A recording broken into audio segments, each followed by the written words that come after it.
duk kuɗin gyaran da aka baka idan bayan an je an yi gyaran duk abin da ya rage na canji baka taɓa riƙewa kana dawo da kamfani kuɗin. Wahala kawai kake sha baka amfana komai.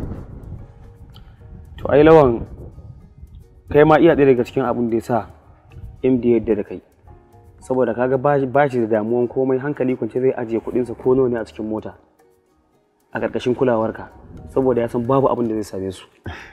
Gaskiya fa ni yau sai na gan shi ko yana so ko baya so. To tashi ki je. Ki shiga na ce.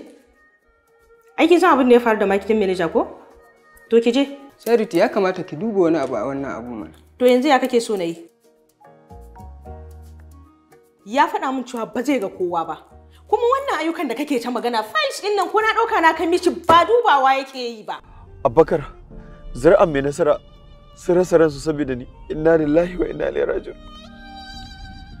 Haba Muhammad, ka dawo cikin hayyacinka mana. Ko da kai ko babu kai idan kwanansu ya ƙare ba za su ƙara minti ɗaya ba. Babu abin da ya same su. Baya taɓa yiwa a ce an yi hatsari amma kowa da kowa a ce ya mutu. Ko ba haka ba Faruk? Haka ne ranka dade, haka ne. Hakan ne ma, saboda possibly za ka samu wataƙila ita umma ta ɗan bubbugu ne ta ɗan ji raunuka 'yan ƙanana-ƙanana. Ita kuma Zainab tana iya yiwa wataƙila ko hannunta na hagu ne ɗan karye.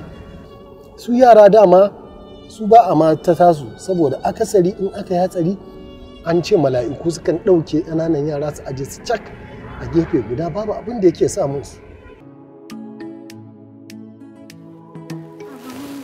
Aina, ina Jabir da Sultan?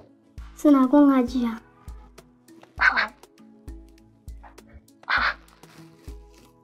Assalamu alaikum.